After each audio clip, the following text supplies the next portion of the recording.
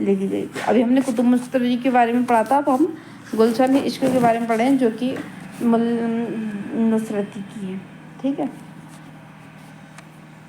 اور یہ کب لکھی گئی تھی؟ تو 1657 میں۔ ابھی ہم نے کتب مستدرجہ پڑھی تھی، وہ کب لکھی گئی تھی؟ تو 1609 میں، اور گلشن عشق 1657 میں۔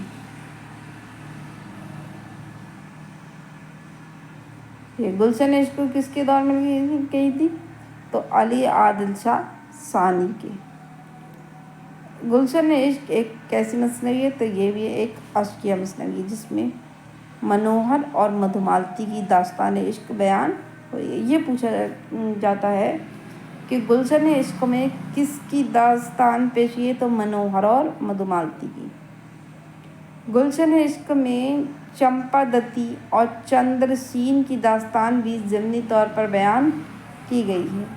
گلشن عشق کا اصل ماخذ شیخ منجھن کی ہندی نظم ہے۔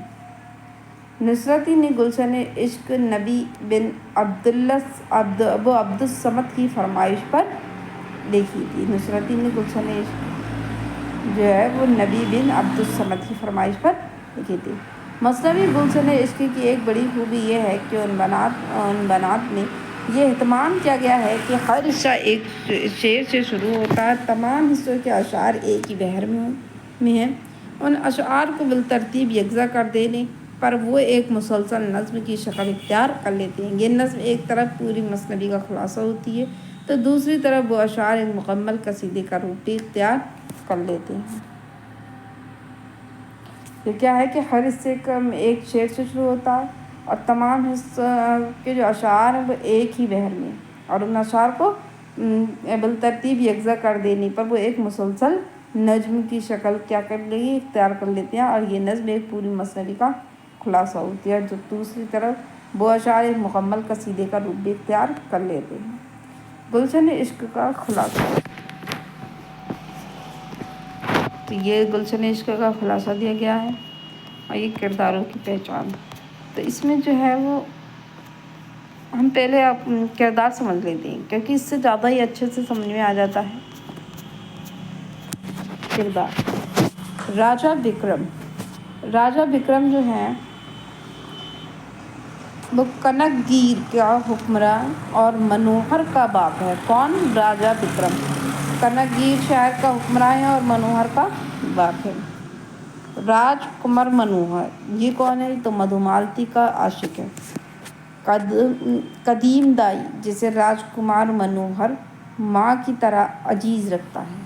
اب مدھومالتی مہاراج نگر کی راجکماری ہے اور منوہر کی محبوبہ ہے۔ دھرم راج کون ہے؟ تو مدھومالتی کا باپ ہے۔ چمپاوتی، تو چمپاوتی جو ہے وہ مدھومالتی کی سہیلی اور چندر سین کی کون ہے؟ محبوبہ ہے۔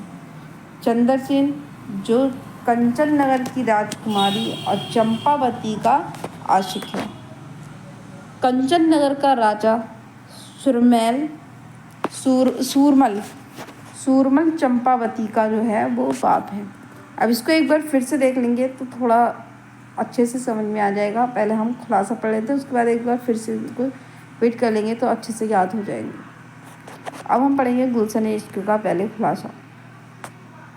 بکرم نامی ایک راجا کنک گیر شہر کا حکمراں تھا۔